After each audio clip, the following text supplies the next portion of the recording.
Olá, queridos, olá, queridas, bem-vindos à nossa primeira aula gravada online. Essa aula tem como foco preparar vocês para a nossa conversa presencial, online também, mas ao vivo, né? Quarta-feira, para que vocês possam entender, né, qual é o fio do argumento da aula, a relação entre os textos, preparar também suas questões, seus comentários, para que a gente possa ter mais tempo para dialogar na próxima quarta. Então, o tema da aula, vocês viram que eu juntei, né, duas discussões, digamos assim, que estavam no nosso programa, no nosso plano de ensino tradicional, que é a discussão de esfera pública, migrando para o conceito de arena pública, entendendo o papel dessa arena pública como espaço e locus, né, de formação e fortalecimento da sociedade civil, e o que significa a sociedade civil, o que particulariza a sociedade civil. Então, o caminho da aula vai ser esse, a gente vai fechar com algumas perguntas para preparar vocês para a quarta-feira. Então, é bem importante ouvir, né, esse áudio, ver esse áudio antes da aula de quarta para que a gente possa otimizar nosso tempo juntos lá, tá bom? Então, o caminho, né, que a gente vai percorrer nessa conversa, primeiramente, eu vou tratar do texto da Hannah Arendt, né, que é do livro A Condição Humana, que é um livro de 58, onde Hannah Arendt ela vai estar discutindo, né, a importância da ação, a importância da ação política, e a partir dessa discussão ela vai estar trazendo essa distinção entre esfera pública e esfera privada. Então a gente vai discutir primeiramente isso, para entender um pouquinho as particularidades dessa esfera pública a partir da leitura arendtiana, e depois a gente segue para um outro texto que é contemporâneo do texto da Arendt, que é um texto dos anos 60, né, a mudança estrutural na esfera pública, o livro do Habermas, onde ele faz aqui ele faz mais uma retomada dessa trajetória do surgimento da esfera pública moderna. Então, a gente vai tratar disso e, para finalmente chegar na discussão que é trazida pelo Daniel Sefai, nesse texto que vocês também tiveram acesso, né, que é obrigatório para a aula de hoje, que é um texto do livro A Herança do Pragmatismo, Conflitos de Urbanidade e Provas de Civismo, que é coordenado, então, pelo Daniel Sefai e pelo Jacques Joseph.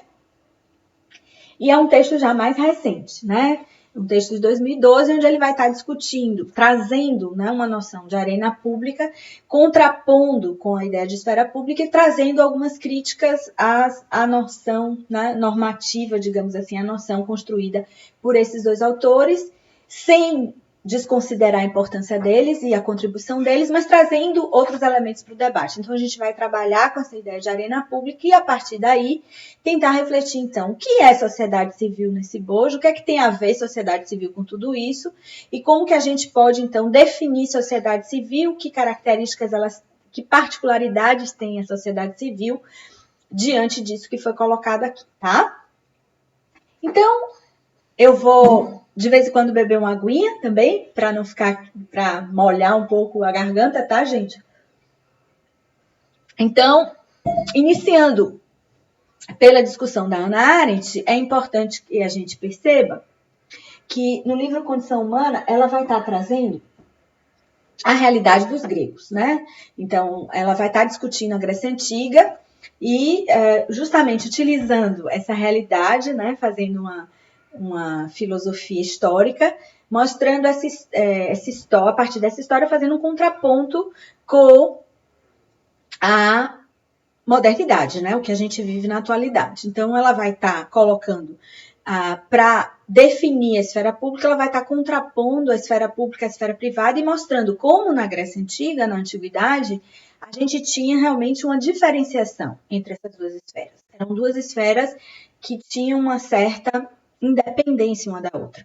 E isso fazia com que a gente pudesse caracterizá-las, né, de uma forma bem distinta. Então, primeiramente, a esfera privada, ela vai caracterizar, né, ela vai mostrar que na Grécia essa esfera privada era o espaço da casa, o oikos, o espaço da intimidade, né, o espaço onde se tinha uma certa preservação, né, em relação à rua, em relação aos perigos, né, que estavam fora, e se instaurava ali uma certa segurança, né? Um espaço da privacidade, da intimidade, e uma esfera onde as necessidades eram garantidas. Então, o espaço da sobrevivência, da busca da resposta às carências humanas. Então, não é um espaço que seja particular do ser humano, né? Todos os animais buscam isso, buscam se reproduzir, buscam garantir sua sobrevivência. Então, esse é o instinto mais natural do ser humano. E é ali que ele vai exercer isso. Né? É um espaço também onde a violência pode se justificar, porque é um espaço onde existe hierarquia, onde as posições são determinadas pelas posições familiares, que são posições entre desiguais. Né? E aí não é um espaço onde tem muito lugar para o questionamento, é um espaço onde se preserva muito mais a regularidade, a gente não explica muito o que a gente faz no espaço da casa, né? E muitas vezes é um espaço do segredo, da intimidade, do oculto, onde as coisas acontecem e ficam por ali mesmo, algumas coisas são não ditas. Então, essa é um espaço mais obscuro, né? Mais impenetrável. E, ao mesmo tempo, esse espaço ele não se submete à publicização, aos olhos do demais. O que acontece dentro da casa fica dentro da casa.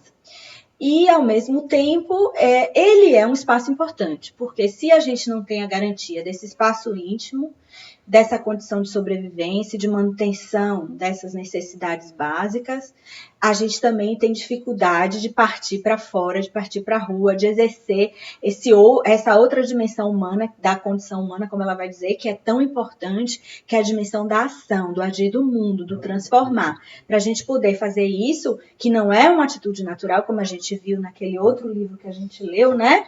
Que é O que é Política. Então, Hannah Arendt vai falar aqui nesse livro que a política é o espaço da liberdade, né? O espaço da liberdade é o espaço da rua, é o espaço do encontro com o outro, da diferença. Então, para a gente sair para a esfera pública, a gente precisa ter garantido esse espaço da intimidade. E aí ela vai justamente contrapor a esfera pública a essa esfera privada, trazendo características que até hoje são muito importantes para a gente entender a esfera pública. E a gente entender, então, a formação dessa sociedade civil.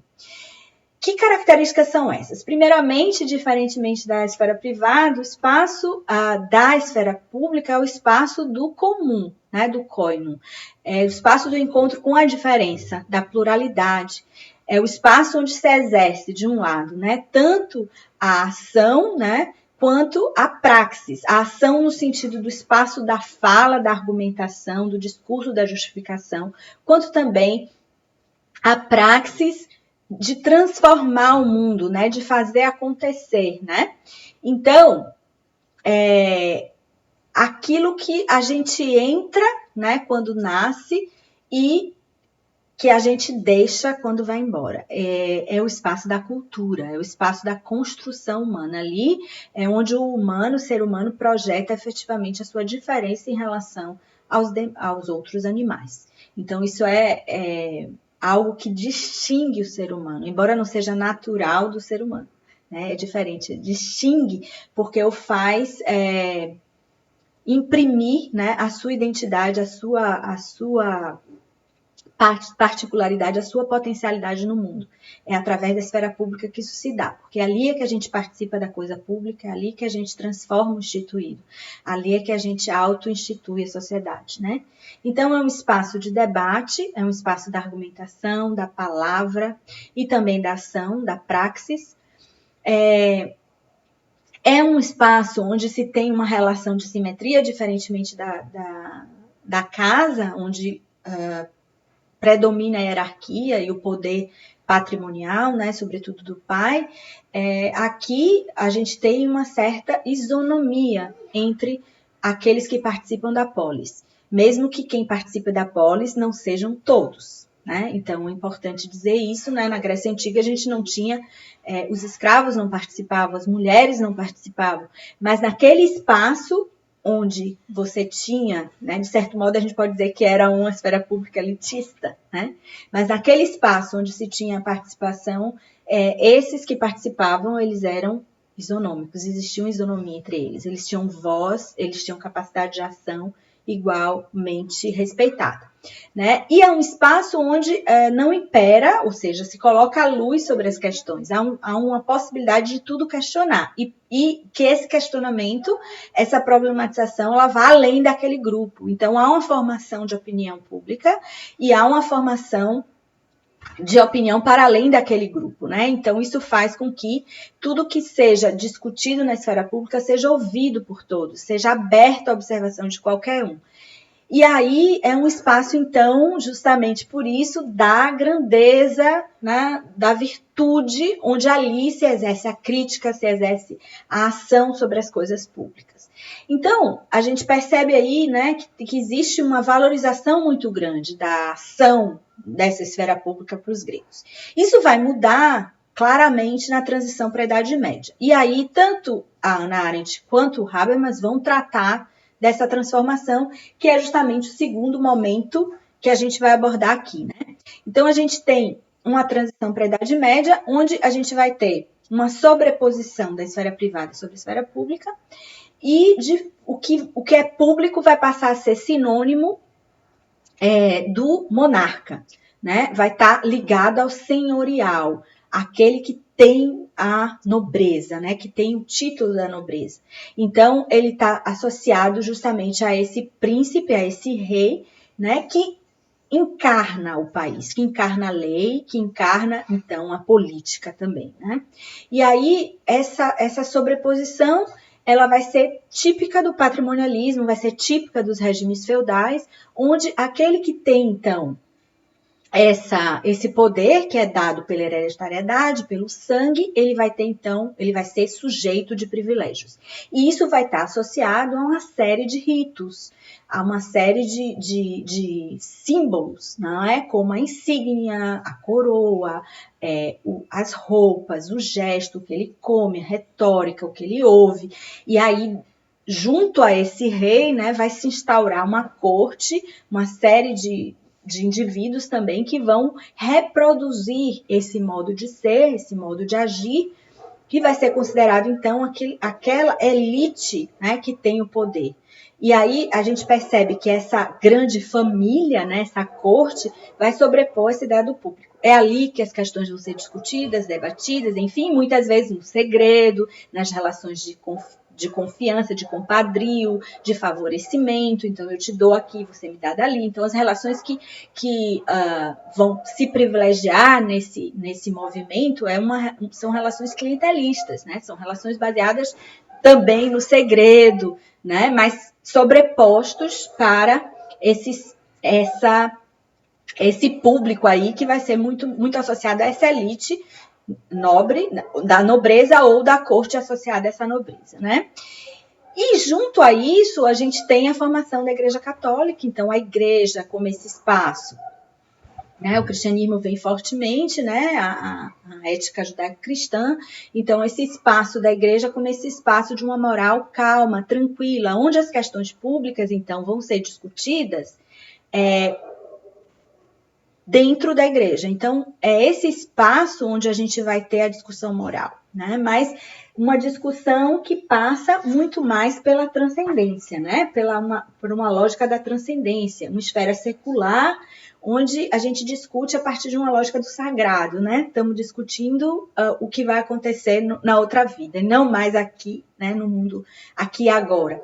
Então, se tira, né, esse espaço de discussão da coisa pública da ágora, como a gente via na antiguidade, onde os cidadãos discutiam, debatiam, questionavam, tudo questionavam, e passa a ter esse espaço, que é um espaço de uma discussão moral, mas muito mais regulado e dado ali pelo espaço da leitura da Bíblia, etc., do Evangelho, e elitista. Não vamos esquecer que as missas eram em latim, né? Então, se tanto do lado da corte quanto do lado da igreja, a gente tinha ali uma participação de uma casta, né? Nesse processo de discussão ou de envolvimento, né? Com essa esfera privada que se torna pública, na verdade, né? E aí a gente percebe, então, que esse privado, então, vai ascender ao status de público, né? E o lar, essa família, esses princípios que eram especificamente princípios domésticos, não é? Que é da boa educação, né? Do receber, do dar festas, né? Que é bem do regime doméstico, vão passar a ser valorizados também, né? No público. Então, uma pessoa que é nobre, ela tem que saber, né? Receber, ela tem que saber tocar instrumento, gostar de uma boa música, não basta ser da nobreza, tem que parecer que é da nobreza, né? E aí a atitude política, ela passa a ser uma atitude associada ao ônus, que vai caber ao cavaleiro, aquele que sai para lutar, né? Então vai ser o cavaleiro que vai buscar, vai ter a coragem, vai em busca da honra, da glória através das cruzadas. Então a gente vai ter associado, né, esses dois arquétipos, o rei, que recebe a herança, digamos assim, pelo sangue azul, né, desse senhorial, e do outro o cavaleiro por sua coragem. Mas a gente retira aí de novo, a gente retira o público do coletivo, a gente coloca o público no indivíduo, né? Isso fica bem evidente aí. Essa passagem, ela vai enfraquecer bastante, na verdade, a ideia de uma esfera pública. Então, a gente não pode, difícil a gente associar, e Habermas vai dizer isso, né, a existência de uma esfera pública nesse ambiente, né? Então, no ambiente patrimonialista, assim como no regime autoritário, é muito difícil a gente conceber a existência de uma esfera pública ativa. E o que vai mudar, né, para fazer surgir essa esfera pública moderna, que aí Habermas, no seu livro, vai trazer, assim como Arendt também vai trazer esse elemento, né? O que vai mudar, que vai fazer emergir, então, né, essa esfera pública, com essas características diferentes do que vinha antes. Então, a gente percebe a formação dos estados territoriais, dos estados-nação, né? E com isso, esse Estado ele vai se desenvolver muito, tanto a partir da força, logicamente, né, da imposição, né, do seu território, a partir da força, mas também, né, vem o Estado de Direito junto a isso e a regulação. E essa regulação, de certo modo, ela vai se instaurar, né, a partir desse Estado e em contraposição a alguns interesses, né? E é importante a gente perceber que nesse momento está surgindo uma nova classe, que é a burguesia, que também tem os seus interesses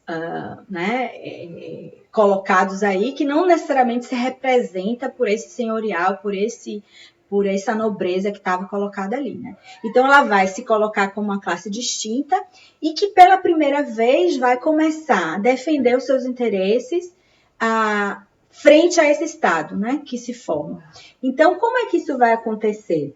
A gente vai perceber que segundo Arendt, ela vai mostrar que há uma sobreposição dessa esfera social sobre a política, né? A formação da chamada sociedade industrial, onde cada um tem, então, sua função, seu papel, sua profissão, e ao fazer isso, eu vou contribuindo para esse todo, né? Para essa sociedade funcionar, aquela ideia de conformidade que a gente já conversou também nas aulas anteriores. Então, vai ser muito importante nessa sociedade industrial, né? O surgimento dessa nova classe, que, de certo modo, como diz Habermas, né? Vai se reunir em torno do interesse econômico, e vai começar a formar uma opinião pública. Aonde? Nos cafés, né, que vão começar a surgir, né? Essa classe vai começar a se formar, né? Essas atividades econômicas vão adquirir, então, esse caráter público. Vai se formar esse mercado, né, que hoje a gente fala, o mercado está assim, o mercado está assado, o mercado hoje tem até sentimentos, né? Mas esse espaço, segundo Hannah Arendt, vai ser o espaço, então, dessa manutenção da vida, né? E vai ter um papel muito importante na sociedade capitalista. E esse papel dado a a esse produtor, né, esse burguês, vai ser essencial para formar essa arena pública moderna, né? Que vai se dar no contexto desse social, né? Esse social enquanto um espaço do comportar-se, né? Então, como diz Hannah Arendt, o social ele vai engolir o político, o privado e o íntimo. Tudo vai se dar ali nessa esfera do social. E é nessa esfera do social, então, né, que ao invés de eu me distinguir dos outros, né, como dizia Hannah Arendt na Grécia Antiga, eu me distinguia pelo fato de eu me projetar no espaço público, de eu agir nesse espaço público, de eu fazer, né, de eu adequar essa sociedade também àquilo que é importante, né, a partir do meu potencial de transformação, de ação. Essa sociedade é uma sociedade da conformação, da média, né? O importante é que eu me dilua nesse social e que eu participe desse processo. É nesse bojo, então, né, que aparece essa esfera pública com esse Estado se contrapondo, esse Estado se organizando, como eu falei, e aí essa esfera da sociedade civil, ela vai ser uma esfera justamente que vai se separar do Estado, que vai se colocar, então, como uma esfera que se contrapõe a esses interesses, né, buscando o favorecimento dos seus próprios interesses, e que vai, a partir dessa reunião do que ele chama homens cultos, e aí é importante dizer que essa noção de esfera pública em Habermas é uma noção bastante elitista, né? Porque ele vai dizer que quem é que forma essa esfera pública, que participa desses cafés, que faz essa discussão, né? São os homens cultos, homens, importante, brancos, sobretudo, e que vão ser os profissionais daquela época, os juristas, os médicos, os pastores, os oficiais, os professores, ou seja, os homens cultos, aqueles que têm acesso à educação e que puderam ter uma formação e um acesso também, né, à imprensa e a esses espaços da elite, que seriam os cafés, os salões, as mulheres, nem pensar ainda. Então, a gente percebe que há, então, nesses espaços, né, a discussão sobre esses interesses comuns e uma pressão e a formação de uma agenda para pressionar o Estado em relação a essa regulação econômica. Então, assim surge, né, segundo Habermas, uma esfera pública que é independente do Estado e que se coloca em contraponto a esse Estado, né? E aí, isso vai se dar no bojo do surgimento das cidades, né, dos mercados, dessa cultura de massa e desse social que eu acabei de falar, né, com a Hannah Arendt, desse social que vai se formando, né, essa sociedade de massa que vai se formando e que vai fazendo com que, de um lado, o mercado seja aquele que mantém as necessidades, né, pela produção de bens e serviços, e o Estado que garante essa produção, né, com uma regulação que faça esse mercado se tornar, né, cada vez mais livre, né, digamos assim, livre para essa atuação. Então, o Estado de Direito ele é fundamental para essa sociedade capitalista acontecer. Como também é muito importante para essa esfera pública emergir. Então, a Hannah Arendt vai falar, né, que é uma sociedade que se forma com várias sociedades, né, sociedades de fiéis, sociedades de proprietários, sociedades de produtores, sociedades de trabalhadores. Então, aí se constituem, né, o que a gente pode chamar dos públicos, né, inicialmente. E aí, muito associado, logicamente, a esses papéis, né? Então, a gente tem o surgimento dessa esfera pública, e aí o que caracteriza, né? O que caracterizaria essa esfera pública? Segundo Habermas, e aí a gente vai já para o texto do Habermas e fazendo um diálogo com a Writzer também, eles vão falar para a gente que, então, o que é que distingue essa esfera pública? Primeiro, uma esfera que está entre a família e o Estado, ela nem pertence a essa esfera da intimidade, essa esfera privada, nem tampouco ela é uma esfera regulada pelas leis, né? e sujeita à coerção estatal, então ela está entre uma coisa e outra. Ela é caracterizada justamente por essa discussão livre e racional, por essa argumentação que se dá a partir da ação comunicativa, como diz o Habermas, ou seja, a ação não coibida, né? Uma ação que vem da argumentação racional, da capacidade de argumentar, de convencer o outro e de construir acordos. Essa esfera pública é constituída por indivíduos que buscam submeter essa autoridade, esse Estado, a uma crítica. Então, nesse espaço, esse é o espaço do questionamento. Tudo pode ser questionado, né? Então, exige uma constante possibilidade de questionamento, de julgamento. Tudo é submetido ao julgamento na esfera pública. E ela vai, então, se separar, segundo Habermas, tanto do princípio da lógica econômica instrumental dos interesses. Eu não vou estar ali somente para atingir os meus interesses individuais, né, numa perspectiva de uma racionalidade instrumental, nem tampouco vai ser uma esfera mediada pelo poder e pela coerção. Então, tem que ser um espaço onde as pessoas sejam livres. Então, essa noção, ela é muito importante até hoje. Essa discussão, né, essa caracterização de esfera pública, ela é fundadora, mas ela é, de certo modo, questionada, né, mais recentemente. Ela vai dar origem, né, numa ideia de, então, que essa na esfera pública, então, que você tem uma certa simetria, né? Você tem um respeito, uma polidez, as pessoas ali são livres para argumentar e tudo pode ser questionado. E, ao mesmo tempo, então, ela gera uma visão do que tem que ter, né, nessa esfera pública para ela funcionar, mas, ao mesmo tempo, ela gera uma visão um pouco romântica e ingênua desse espaço, né? E isso se traduz muito por uma noção que Habermas vai colocar, e esse aspecto é importante que ele traz aí na fala dele. Ele vai dizer assim: a esfera pública não pode se constituir no quadro do Estado social, a não ser obedecendo um processo de autocriação.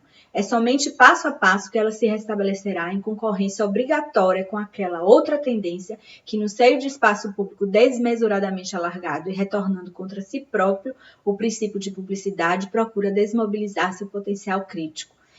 Ele vai colocar muito a esfera pública como estando blindada, né, tendo constantemente que se blindar dessas influências, né, tanto da regulação, da influência do poder, né, do Estado, quanto da influência do dinheiro, do mercado. E aí, uma imagem, né, que traduz muito essa visão, é uma imagem que está no artigo que eu passei para vocês, onde eu traduzo um pouco, né, essa ideia da esfera pública habermasiana, traduzida na noção do que é Estado, do que é mercado, do que é sociedade civil, né? Então, o Estado seria o espaço, digamos assim, da produção das políticas públicas, da regulação, né, da redistribuição dos recursos. O mercado seria o espaço da troca, da produção de bens e serviços, mediado pelo dinheiro, e a sociedade civil seria o espaço da reciprocidade, do argumento, da discussão política. Essa visão, de certo modo, ela coloca esses três agentes como estanques, né? Como se a sociedade civil não incidisse, não influenciasse, não compusesse o Estado, né? Nem o mercado, e vice-versa, né? Como se o mercado não tivesse também nas práticas da sociedade civil e que muitas vezes a lógica do Estado também não estivesse ali. Então, há uma separação clara, né, para Habermas entre um mundo que seria o mundo do sistema, do instituído, né? E um outro mundo da vida, que tem muito a ver com a fenomenologia, né? Um espaço de transformação, de ressignificação, de reinvenção, onde a substantividade, ou como diz o Guerreiro Rama, a racionalidade substantiva estaria mais presente. Então, tem uma ideia de que ali é um espaço da comunicação, né? Profunda, onde os atores de fato colocam seus argumentos, que não há interesses, né? Não há estratégia. Toda essa construção, ela foi muito importante, mas ela construiu uma visão muito idealizada, tanto da esfera pública quanto da sociedade civil. Então, atualmente, né, se a gente olha a discussão da esfera pública hoje, a gente questiona um pouco essas visões, e é isso que eu queria trazer para vocês, para que a gente possa discutir na próxima aula, na quarta-feira, essa noção de sociedade civil, tá? Então, para a gente começar a caminhar, né, para o final da nossa aula, se a gente discute o conceito de esfera pública hoje, já conversando mais, né, com a Writzer e com o Cefai, o Daniel Cefai, o que eles nos trazem, né? Primeiramente, eles vão trazer uma discussão, né, uma crítica, digamos assim, a essa visão habermasiana muito idealizada, né, dessa esfera pública, primeiro, que se constitui pelo argumento racional, e que está muito associado, né, à capacidade da argumentação, à cognição, como a gente falou lá, os homens cultos, aqueles que têm acesso à educação, e que se forma pelos cafés, né, na Inglaterra do século XIX. E pelo acesso, né, aos salões a partir da elite. Será que não existia esfera pública fora, né, desses espaços? Será que não antes, né, da Revolução Industrial a gente não pode dizer que havia uma sociedade civil, ou espaços onde a sociedade civil e a esfera pública se projetavam? Então, a partir justamente da história da democracia, de todo a construção da história política, Claude Lefort, Castoriadis e vários outros autores, eles vão mostrando que não é bem assim, que existiam outros movimentos que antecediam essa esfera pública moderna que Habermas traz, e mostrando então que existiam várias esferas públicas, né? Que existem múltiplas esferas públicas. Então, um outro aspecto é o aspecto normativo, no sentido de, então, para ser esfera pública tem que ter esses e esses e esses elementos. Será que todas as esferas públicas elas são iguais? Será que as configurações da esfera pública aqui podem ser comparadas com a esfera pública na Europa, europeia? Né? Então, quais são as especificidades também, se a gente olha para as práticas, enfim. E essa ideia, então, de que sociedade civil só emerge, ou que uma esfera pública só emerge quando emerge o Estado de Direito para se contrapor a esse Estado de Direito. Mas será que também não tem uma relação, e aí trazendo a discussão de Viana, né? Será que não tem uma relação também entre esses espaços, essa esfera pública e essa capacidade da sociedade de se articular e de agir sobre os problemas e a formação do próprio Estado? Será que não antecede? Então, são questões que emergem, né, e que fazem a gente questionar essa noção clássica de esfera pública. E essa ideia, finalmente, essa ideia de uma idealização da mídia, da imprensa como sendo somente um espaço de publicização e de fortalecimento de uma opinião pública, e não como também um agente, como um público em si, que também pode ter seus interesses, que também pode utilizar, né, essas informações e traduzi-las. Então, a gente percebe que esse conceito de esfera pública ele vai ser problematizado, ele vai ser ressignificado, né, mais recentemente, com a série de fenômenos que vão estar acontecendo, e tem alguns elementos importantes aí para inserir nessa discussão. Né? Um deles é que considerar essa pluralidade, que sempre houve uma pluralidade de públicos, né? Segundo, que há uma complexidade muito grande na construção do interesse público, que não é apenas uma questão de racionalidade instrumental, comunicativa. Envolve uma série de questões, né, da própria situação, o contexto que se dá essa negociação, os interesses em jogo, os regimes de grandeza em jogo, enfim. A gente vai estudar todas as teorias que vão pós, né, Habermas, analisar a construção dos acordos e vão mostrar que é muito complexo. E também a questão do próprio papel da mídia, e hoje a gente está vendo toda essa discussão sobre as fake news, né, sobre a influência, né, dessa mass media e das redes sociais sobre a construção da opinião pública. Também isso não é uma coisa assim tão simples, né, e que a gente precisa problematizar e colocar na discussão. E aí, se coloca um dilema muito grande entre, então, como manter essa esfera pública como espaço de transformação, de autoinstituição, de criação de suas próprias normas e regras, e, ao mesmo tempo, fazê-la incidir sobre o institucional, fazê-la negociar, articular e dialogar com o instituído. Então, também essa dinâmica entre inovação e institucionalização é sempre um dilema nessa relação, né, entre a esfera pública, entre a sociedade civil e a sociedade política. E aí entra a relação com o Estado também. Então, qual é o papel da sociedade civil diante do Estado, né? Até onde vai a sociedade civil, quando começa a sociedade política? Como essas duas conversam, né? Como elas se retroalimentam? E, finalmente, a sociedade civil transnacional, que o Avritzer traz muito essa discussão, a própria Cohen traz essa discussão também, e eles vão mostrar que hoje a discussão de sociedade civil de esfera pública vai além da discussão de Estado-nação. Então, tem vários issues ou questões que são discutidos globalmente e cujos interesses até confrontam, né, com os interesses de alguns estados. Então, o que é sociedade civil nesse novo cenário global? Então, as questões ambientais, por exemplo, né, as questões ligadas aos refugiados, são questões que sobrepõem as questões dos Estados-nação. Então, a gente tem que pensar também sobre isso. Então, pessoal, diante de toda essa discussão, né, de todo esse debate, a gente chega nessa noção, né, de arena pública.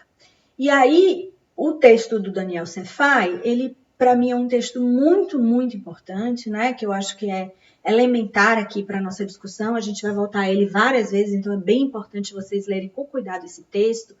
E ele vai estar trazendo ali justamente o que é que o pragmatismo, né, o que é que a compreensão, né, sobretudo de John Dewey e William James, traz, e Peirce também, né, traz para compreender essa esfera pública de outro modo. Que olhar eles vão estar trazendo, essa discussão mais recente vai estar trazendo para olhar para essa esfera pública.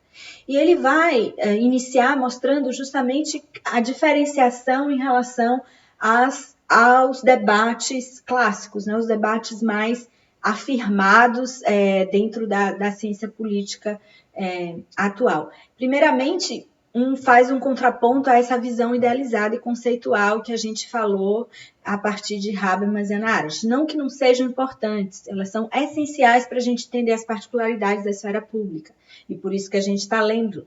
Mas da gente não cair na armadilha de achar, de construir um ideal dessa esfera pública e que se encaixa, né, em todas as circunstâncias, em todas as situações, e que acaba entrando numa lógica muito normativa, que se torna até muito difícil da gente encontrar na realidade, né? Então, se a gente for esperar que em toda a esfera pública a gente tenha um debate racional, construído com base na simetria, sem relações de poder, a gente praticamente não vai encontrar nada, né? Se a gente falar de Brasil, então, menos ainda, né? Que não tem uma tradição de construção de espaços onde se possa publicizar e questionar tudo, né?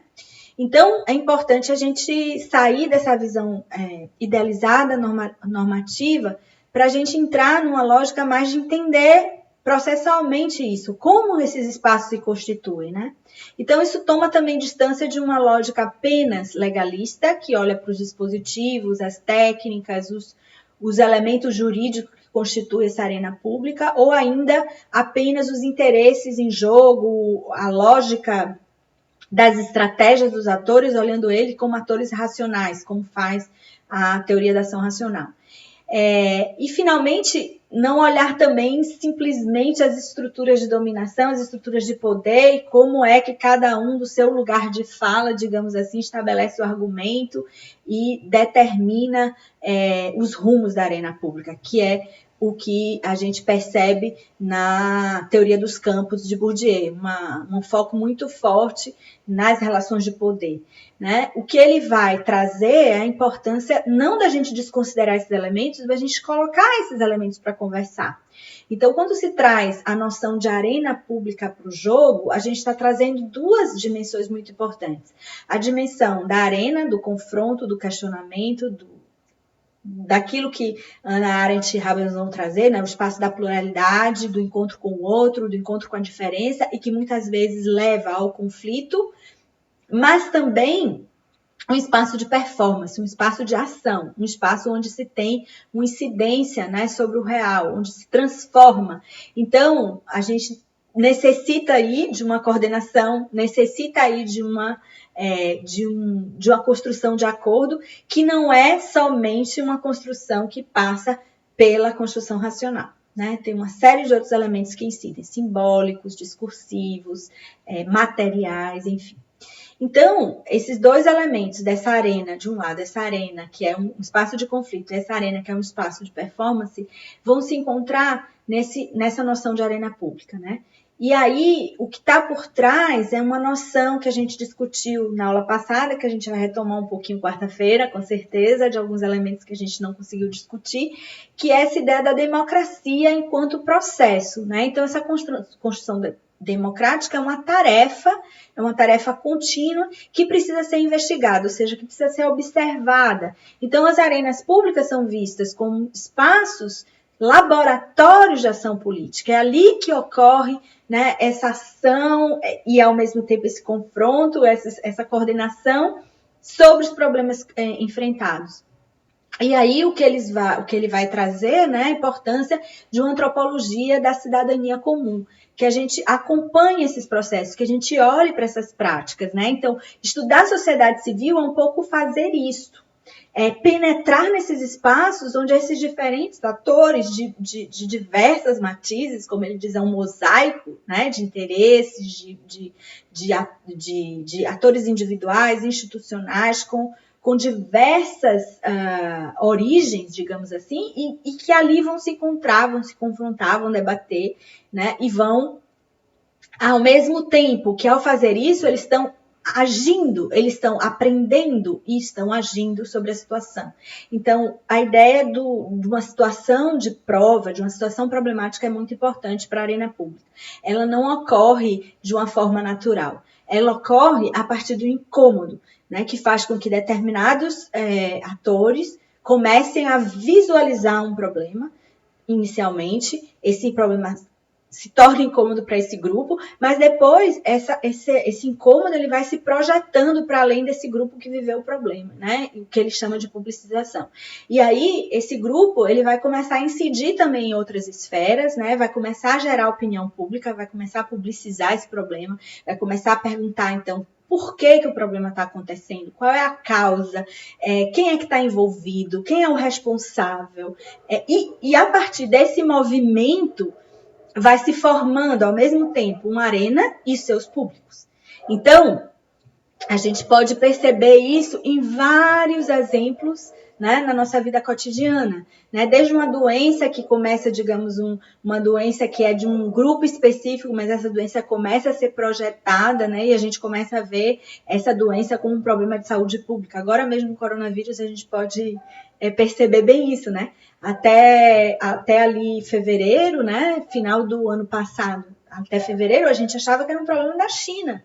Aquilo é questão da China, a gente não tem nada a ver com isso, né? De repente, a gente começa a ver que esse problema ele sai daquele centro das pessoas afetadas e começa a se tornar um problema público, um problema global, e ele começa a penetrar também na nossa vida, a gente começa a sentir, a gente começa a vivenciar, e aí começam a ter pessoas que vão dizer, não, a gente precisa resolver, e tem outras dimensões do problema, que não é só a saúde, tem a questão econômica, então, como é que a gente resolve? Então, a gente percebe que é um processo vivido, né? Não é simplesmente uma projeção cognitiva.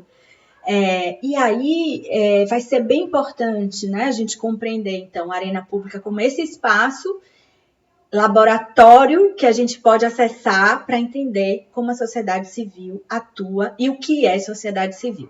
E aí eu chego na nossa última mesmo, né, no nosso último slide, para fechar um pouco essa aula e abrir para as perguntas da nossa próxima aula, é que, então, assim, diante de tudo isso, eu acho que isso forma o pano de fundo que a gente tem para entender a sociedade civil. Então, a questão que se coloca, né, depois de discutir tudo isso, e que eu gostaria de trazer para quarta-feira, Primeiro, assim, o que é que compõe a sociedade civil? Né? Diante disso, se a gente entende que a sociedade civil emerge nessas arenas públicas, nesse caldo, nesses mosaicos, né? O que é que compõe? Como é que a gente pode definir sociedade civil? Né? E, historicamente, como ela vem sendo definida? Ela vem sendo definida como espaço de autonomia, como espaço de fixação, digamos assim, de agendas, de proposições, de atuação sobre o espaço público ou não? E por quê? Qual o papel hoje dessa sociedade civil? Como é que ela interage com o mercado e com o Estado?